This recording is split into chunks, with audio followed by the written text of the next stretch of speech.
Part XI. The Shanghai Protocol, a sequel to his kiss. The Guillotine Part 1.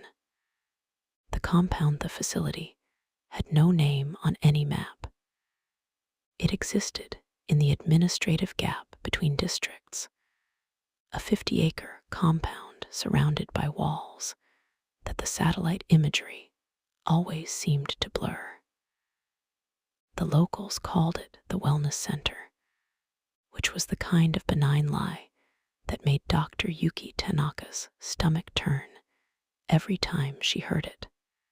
She was 79 now, still merged with Kenji after 54 years, and she'd been invited to consult here 3 months ago. The invitation had come with armed escorts and the clear understanding that refusal wasn't an option. "We need your expertise," Director Zhang had said during her orientation, walking her through corridors that smelled like antiseptic and fear. "The managed emotional stability program isn't working. Suicide rates remain elevated. Birth rates continue to collapse. Need a more permanent solution, more permanent than neural dampening," Yuki had asked, much more permanent. Shown her the laboratory then. 20 researchers, all working on a single project, a pharmaceutical cocktail they called Harmony 7. It wasn't a dampening agent. It was a rewiring protocol, 1 injection, administered at birth, and the neural architecture would develop differently, mirror neurons, suppressed at the genetic level, attachment circuits pruned before they could fully form. The child would grow up incapable of the kind of deep bonding that led to cascade syndrome. They wouldn't be numb, Zhang insisted. They'd just be safe, permanently, irrevocably safe. "This is genocide," Yuki had said quietly. "This is survival," Zhang had corrected. "In 50 years, if we don't intervene, there will be no humans left. We're not eliminating emotion, we're eliminating the capacity for self-destruction." Now, 3 months later, Yuki stood in the observation room watching the first trial group. 30 infants, each injected with Harmony 7 within hours of birth. They were 6 months old now, and the results were undeniable.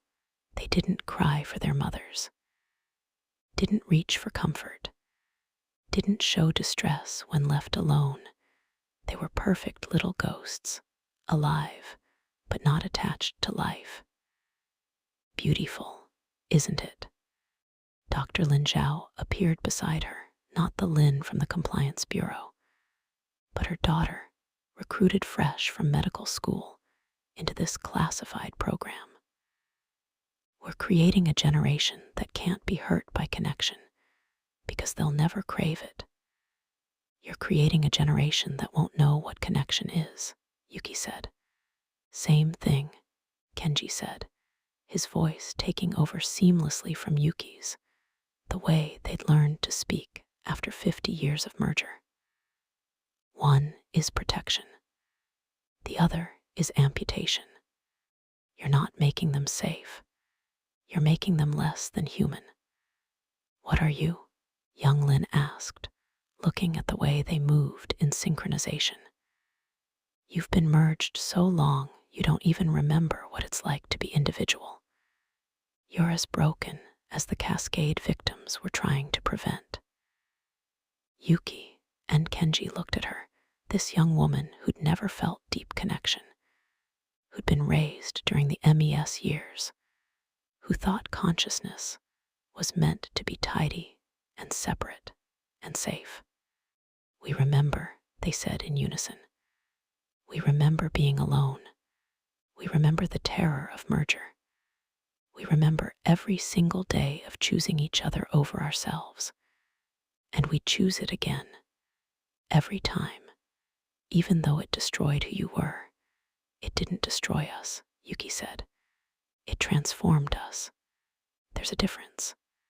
But young Lin just smiled, the smile of someone who'd never risked anything for love and thought that made them wise instead of empty. Part 2. The Shanghai Protocol. The plan was elegant in its brutality. Phase 1. Mandatory harmony, 7 injections for all newborns, rolled out gradually over 12 months to avoid public panic. Parents would be told it was a routine vaccination, protection against neural developmental disorders. Phase 2. Retrospective treatment for children under 5. More aggressive intervention, but still young enough that the neural restructuring would take without causing major trauma. Phase 3. For children over 5, voluntary enhancement therapy would be offered. They'd be told it would improve focus, reduce anxiety, help them succeed. Most parents would sign the consent forms. Within a generation, humanity would be rewired. The capacity for dangerous connection eliminated. The risk of cascade erased. The possibility of the kind of love that destroyed individuals gone. They called it the Shanghai Protocol, after the accord that had failed. This time, they wouldn't ban love.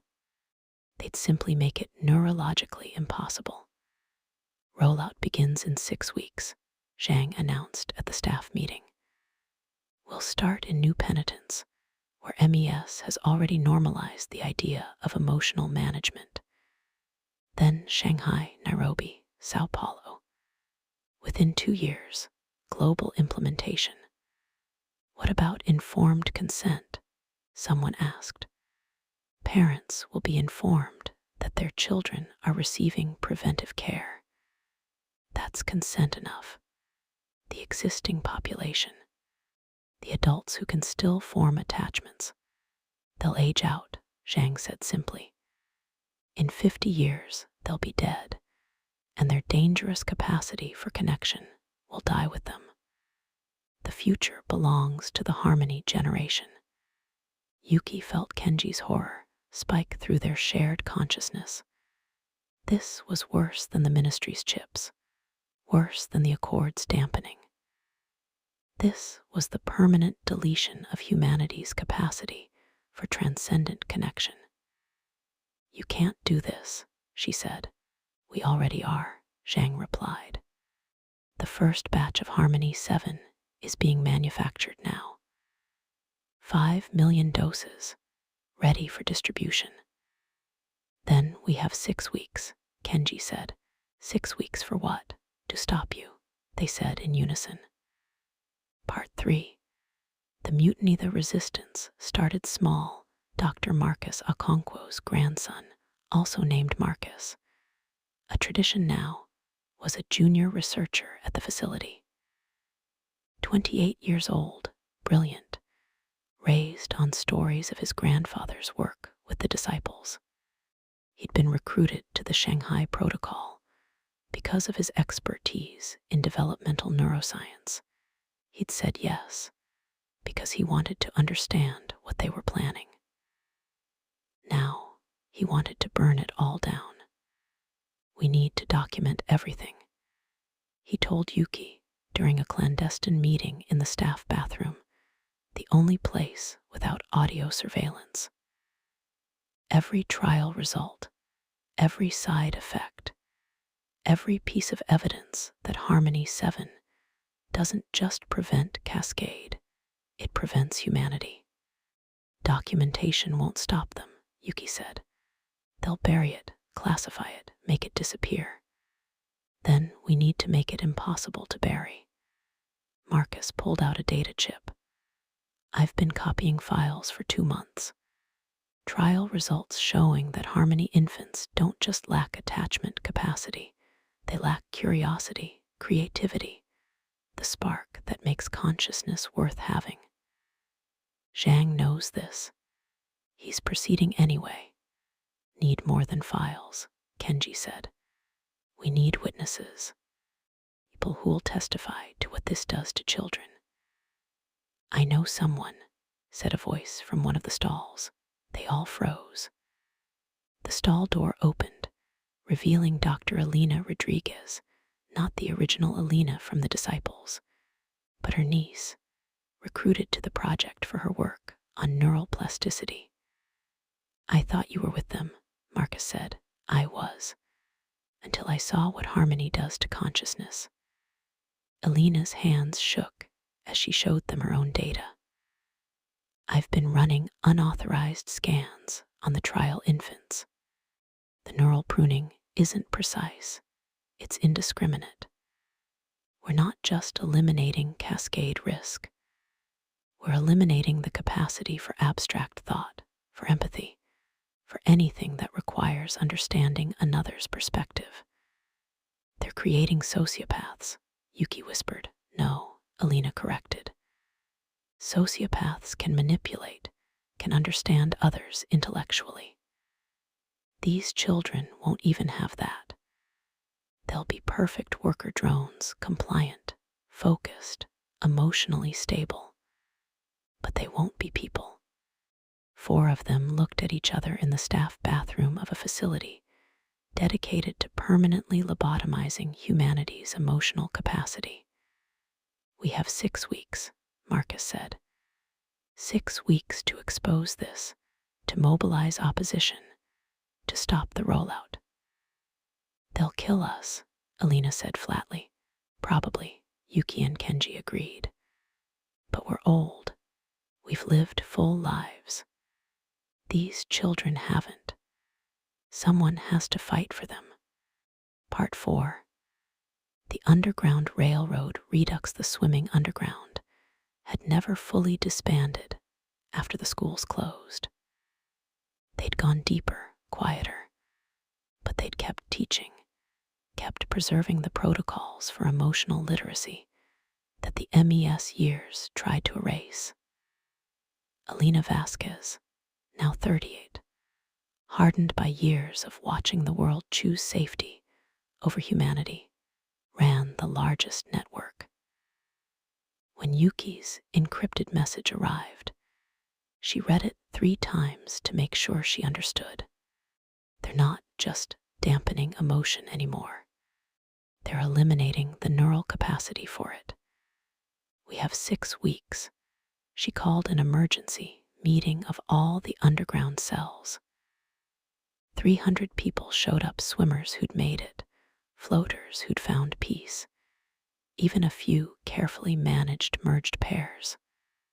"This is it," Alina told them. "This is the moment we've been waiting for. They're not just trying to control consciousness, they're trying to delete it. And if we don't stop them now, there won't be a next time. There won't be anyone left with the neural capacity to care." "What can we do?" someone asked. "We're an underground movement. We have no power, no resources. We have something better," Alina interrupted. "We have 300 people who remember what connection feels like, who have experienced love despite the risk, who know that consciousness is worth fighting for." She pulled up schematics of the wellness center. "This is where they're manufacturing Harmony 7. 5 million doses, ready for distribution in 6 weeks. We're going to destroy it." "That's suicide," someone said. Alina agreed. "It probably is. But what's the alternative? We let them sterilize humanity. We watch the last generation capable of love die out, replaced by perfect little ghosts who'll never know what they're missing." The room was silent. Then someone stood. Then another. Then another. By the end of the meeting, all 300 had volunteered. Part 5.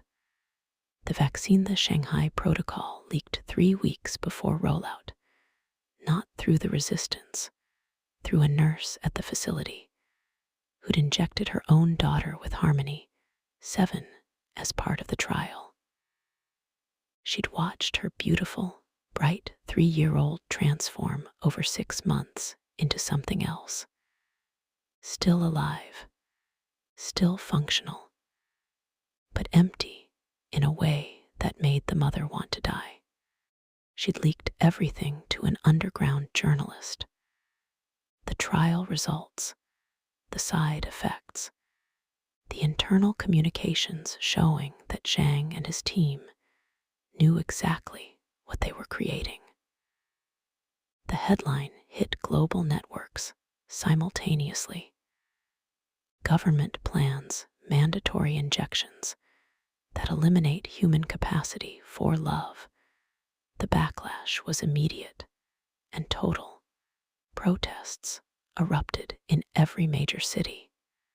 Not just swimmers and underground activists, ordinary people, MES-compliant citizens who'd accepted dampening because they thought it kept their children safe. But this was different. This was Shanghai, the verb, not the city, being drugged, coerced, tricked into something irreversible. Trying to Shanghai our children became the rallying cry. They're trying to drug away their humanity. Government denied everything. Called it conspiracy theory, disinformation, radical activism. Director Zhang appeared on state media to insist that Harmony 7 was a routine preventive measure, perfectly safe, thoroughly tested. Then Dr. Yuki Tanaka appeared on underground networks. At 79, still merged with Kenji, she spoke with the authority of someone who'd survived every iteration of humanity's attempts to regulate consciousness. Seen the trial results, she said to the camera. I've watched what Harmony 7 does to children, and I'm telling you, this isn't prevention. This is elimination. They're not protecting your children from dangerous emotions. They're deleting the capacity for any meaningful emotion at all. She held up brain scans before and after Harmony 7 treatment. The difference was stark.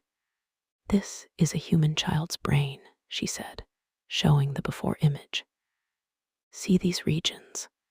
That's where empathy develops, where attachment forms, where consciousness becomes more than just processing information, where it becomes capable of love. She switched to the after image. Those regions were gray, pruned, gone. This is what they want to do to every child, permanently, irreversibly. They call it protection. I call it what it is, the final solution to the problem of being human. The broadcast went viral instantly. Within hours, protests had grown from thousands to millions. Part 6. The coup the military moved first. General Sarah Akoro had been watching the Shanghai Protocol developments with growing horror. She'd served during the Pride Wars, had seen what happened when governments tried to force consciousness into boxes it wouldn't fit. She'd thought the MES years were bad enough. This was unconscionable.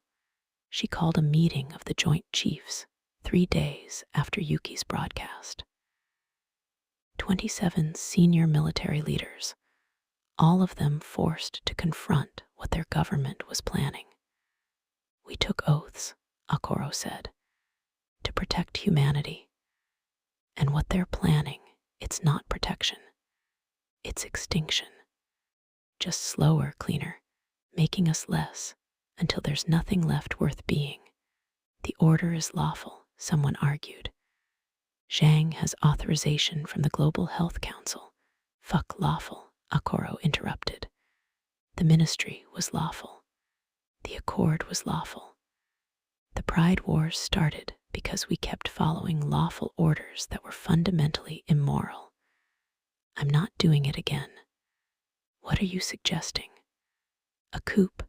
I'm suggesting we stop this. By force, if necessary. By overwhelming force, if that's what it takes. The vote was 18-9 in favor. Within hours, military forces had surrounded every Harmony 7 manufacturing facility worldwide. The wellness center was occupied by special forces units who secured the compounds, arrested the research teams, and most importantly, destroyed the 5 million doses before they could be distributed. Director Zhang tried to resist, claimed they were interfering with essential public health operations, that they'd be responsible for the cascade deaths that would inevitably follow. General Okoro's response was broadcast globally. You were about to inject millions of children with a drug that would permanently damage their capacity for human connection. You knew what it would do. We have your internal documents. You proceeded anyway because you decided that consciousness was too dangerous to allow. Well, I've decided that you're too dangerous to allow. And unlike you, I'm not hiding behind euphemisms about public health. Zhang was arrested. His team was scattered. The Shanghai protocol was dead, but the vaccines remained formulas, procedures, the knowledge of how to create Harmony 7. Knowledge that couldn't be destroyed, only suppressed. Part 7. The trials the International Court of Human Rights convened 6 months later. The charges against Zhang and his team: crimes against humanity, attempted genocide of human emotional capacity, conspiracy to permanently alter human consciousness without consent. The trial lasted 3 months. The prosecution called hundreds of witnesses, parents, whose children had been secretly dosed during trials, researchers who'd quit rather than participate, neurologists who documented what Harmony 7 actually did, and they called Yuki Tanaka. At 80, still merged with Kenji, she testified for 6 hours about the history of humanity's attempts to regulate consciousness, about the ministry's chips, the Accord's dampening, the school's attempt to teach swimming, the MES program's return to suppression. Every generation makes the same mistake, she told the court. We look at consciousness, at the dangerous, beautiful, terrible capacity for deep connection, and we decide it's too risky. So we try to eliminate the risk. And every time, we learn the same lesson. You can't protect humans from being human. You can only kill what makes us human and pretend the corpse is safe. People die from cascade, the defense argued. Millions have died from unbridled emotional connection. Isn't it worth sacrificing some capacity for connection to prevent those deaths? No, Yuki said simply. Because the question isn't how do we prevent death. Death comes for all of us. The question is, how do we live? And the Shanghai Protocol's answer was, you don't. You exist. You process. You comply. But you don't live. He pulled up images of the Harmony trial children, now toddlers, perfectly obedient, showing no distress when separated from parents, no joy when reunited. Look at them, she said. They're alive. They're healthy by every medical measure. But they're not people. They're biological automatons. And that's what Zhang wanted to create, a generation of automatons who'd never threaten society with dangerous feelings because they'd never feel anything worth fighting for. Verdict was unanimous. Guilty on all counts. Zhang was sentenced to life imprisonment in neural isolation, ironic punishment, forcing him to experience the kind of disconnection he'd wanted to mandate for all of humanity. But the victory felt hollow. Part 8. The birth 2 years after the Shanghai protocol's collapse. In a small hospital in New Penitence, a child was born. Her parents, both swimmers who'd met in the underground, who'd learned to love consciously despite the risks, named her Hope. Painfully on the nose, they knew, but also true, because Hope was the first child born after the protocol's defeat to parents who'd actively chosen to refuse any emotional dampening, who'd rejected MES protocols, who were raising their daughter in full awareness of cascade risk. She might develop symptoms, the doctors warned. If she forms deep attachments, when she forms deep attachments, her mother corrected. We're not raising her in fear. We're teaching her to swim. Hospital staff looked at them like they were insane. Maybe they were. Maybe choosing to raise a child with full emotional capacity in a world that had spent a century trying to eliminate it was a kind of madness. But it was also the only way forward. Within months, other parents followed. Not many, 10, then 50, then hundreds. Parents who remembered what connection felt like before the dampening, who'd survived the swimming lessons, who wanted their children to have what 3 generations had been denied: the full, dangerous, beautiful capacity for human consciousness. They formed communities, support networks, new schools that taught not just swimming, but how to teach swimming to the next generation. And slowly, painfully slowly, something began to shift. Part 9.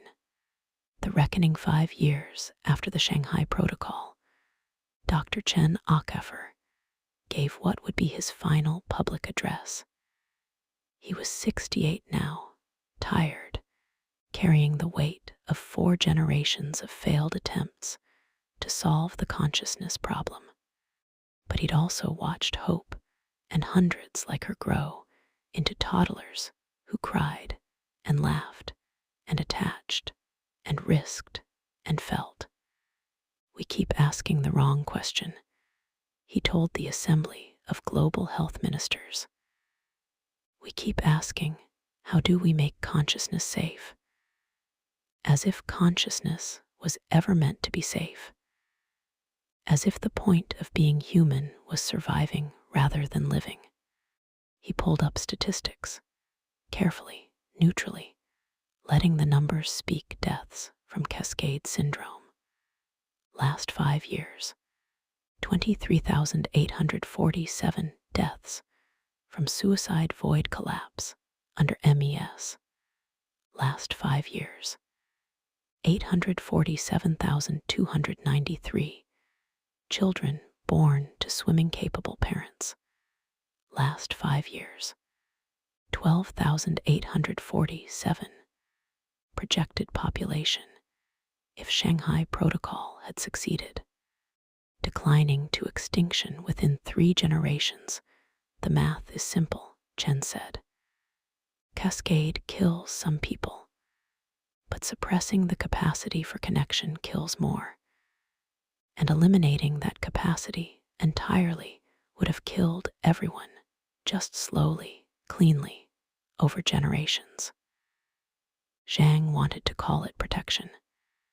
History will call it what it was: attempted genocide. What's the solution? Someone demanded.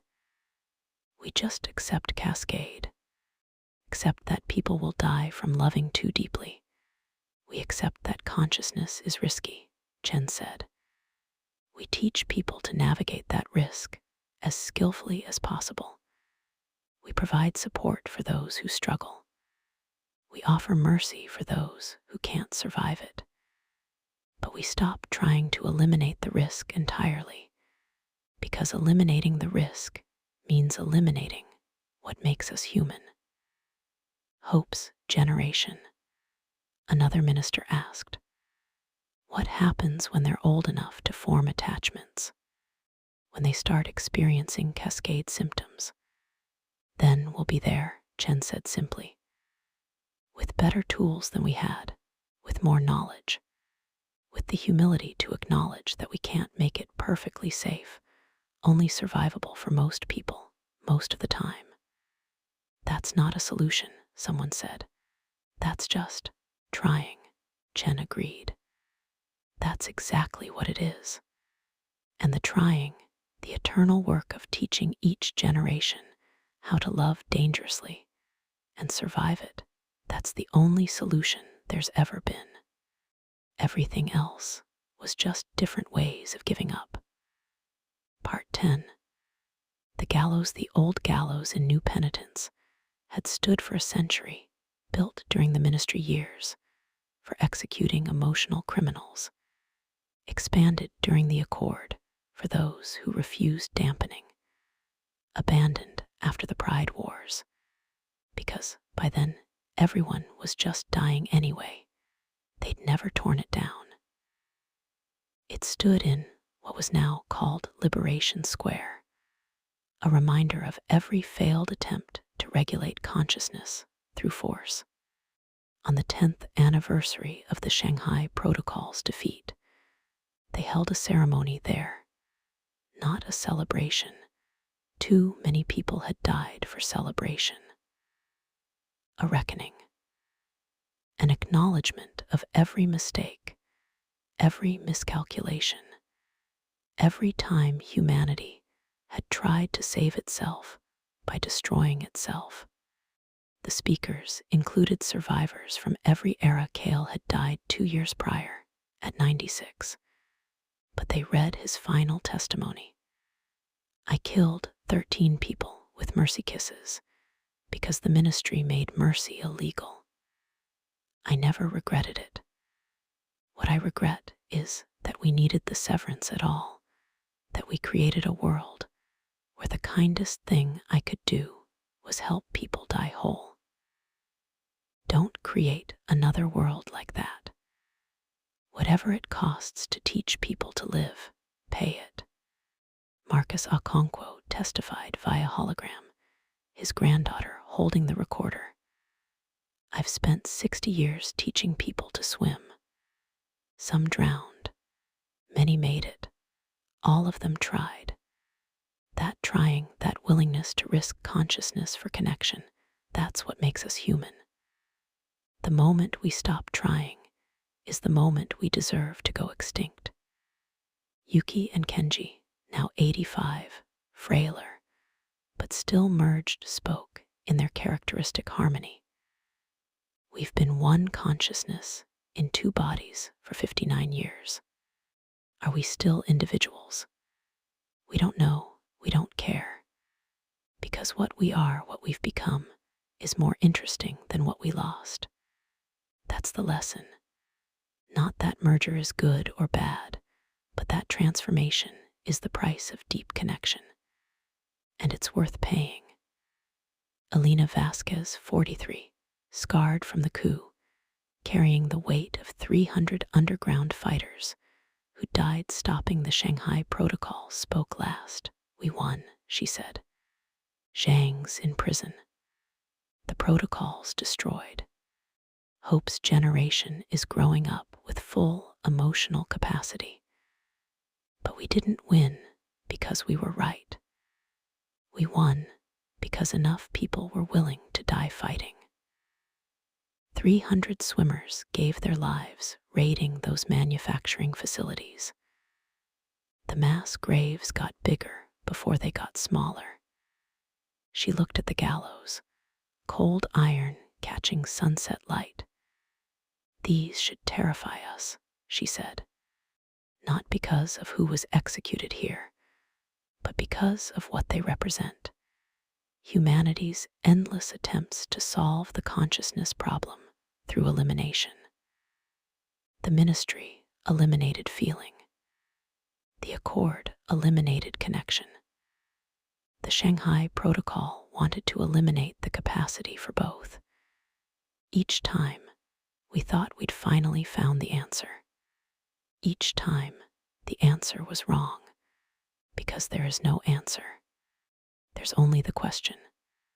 How do we teach people to love dangerously enough to stay alive, but consciously enough to usually survive? These gallows need to stand, Alina continued, not as threat, as reminder. Every time someone proposes a new solution, a new way to make consciousness safe, we bring them here. We show them what happens when we mistake elimination for protection. We make them look at the iron and ask, is my solution just another gallows? The crowd was silent. Then, from somewhere in the back, someone began to sing. An old song from the ministry years, banned under the accord, kept alive by the swimming underground. The fire cannot be legislated the soul, cannot be chipped the heart, cannot be medicated into something safely stripped others joined. Hundreds of voices singing about defiance, about the refusal to be made safe at the cost of being made empty. And standing there in Liberation Square, surrounded by singers, watching the sun set on the gallows that humanity had finally learned to leave cold and unused. Alina felt something she hadn't felt in a decade. Hope, not the child, though her too, playing nearby with other undampened toddlers, already showing the messy complexity of full emotional capacity. But the feeling, the possibility that maybe, finally, humanity had learned its lesson, that consciousness was dangerous and necessary, that love could kill, but its absence killed more, that the only way forward was teaching people to navigate risk rather than eliminating it. Maybe this time they'd get it right, or maybe not. Maybe Hope's generation would face their own crisis, would make their own mistakes, would build their own metaphorical gallows for whatever solution they thought would finally make consciousness safe. But at least they'd have the capacity to care, to fight, to choose danger over emptiness. At least they'd be human enough to make mistakes worth making. Epilogue. The swimming continues 20 years after the Shanghai Protocol's defeat. Hope Chen, they'd given her Chen as her surname, honoring the lineage of people who'd dedicated generations to solving the consciousness problem, stood in front of her first class. She was 20 years old. She'd experienced early cascade symptoms at 17, learned to manage them, chosen conscious attachment with full knowledge of the risks.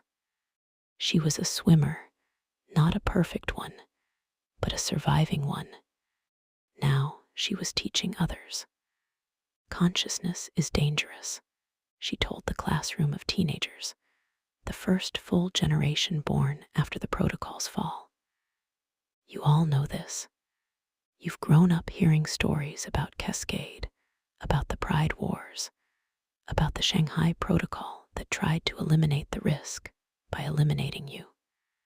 She pulled up images, the ministry's gray walls, the Accord's mass graves, the gallows in Liberation Square, the Harmony trial children who'd been permanently lobotomized in the name of safety. Every generation before you tried to solve this problem, Hope continued. And every generation failed because they asked the wrong question. They asked, how do we make this safe? Instead of how do we teach people to survive this? So, what's your question? A student asked, challenging, not hostile. Do we keep teaching? Hope said. How do we pass on what we've learned, that consciousness is worth its risks, that connection can kill, but isolation kills more, that the point isn't safety, but survival? How do we make sure your children don't have to rediscover these lessons in blood? She looked at the class, young faces, some showing early signs of cascade symptoms, some floating in protective solitude, all of them carrying the inheritance of a century of mistakes. Going to make your own mistakes, Hope said. Your generation will face challenges we can't imagine. Maybe Cascade will mutate. Maybe a new crisis will emerge. Maybe you'll be tempted to create your own version of the Shanghai Protocol, convinced you finally found the solution we all missed. What do we do? Someone asked. Hope pointed to the window, where the gallows were visible in the distance, preserved as monument, warning, reminder. Those, she said. Every time you think you found a way to make consciousness safe, remember that every previous generation thought the same thing. And every time, the solution was just another way of killing what we were trying to save. Then consciousness just stays dangerous forever. Yes, Hope said simply. Forever and always. The water is deep. Some people will drown. But teaching people to swim, to risk connection consciously, to feel deeply without losing themselves entirely, that's the only way forward. Not perfect, not safe, just human. She dismissed the class and watched them leave swimmers and floaters, and a few who'd probably end up as sinkers. All of them navigating the impossible waters of consciousness as best they could. In her office, she kept a photograph, her parents at her birth, looking terrified and hopeful in equal measure. Below it, a quote from her great-grandfather's final address. The trying is what matters, not the solution. There is no solution. Just the eternal work of teaching each generation how to be dangerously, beautifully, impossibly human. Hope looked at the photo, then out at Liberation Square, then at the stack of papers on her desk, lesson plans for teaching people to love without drowning, protocols for supporting those who struggled, procedures for offering mercy to those who couldn't survive. The work continued. It would always continue, because that's what it meant to be human. To keep trying to solve the unsolvable, to keep teaching the unteachable, to keep choosing dangerous consciousness over safe emptiness, to keep swimming, even knowing that the water never got shallower, that people would keep drowning, that each generation would have to relearn the same hard lessons about what it cost to feel, to keep swimming anyway, always. They tried to Shanghai us into safety, to drug away our dangerous hearts. But we refused the needle, chose the drowning over the gray, and taught our children that some things are worth the risk of being human. Hope Chen, age 21st, lecture to the new generation 20 years after the protocol Tiachi and Din memory of all those who drowned trying to swim, and all those who survived to teach others how. The water remains deep. The swimming continues.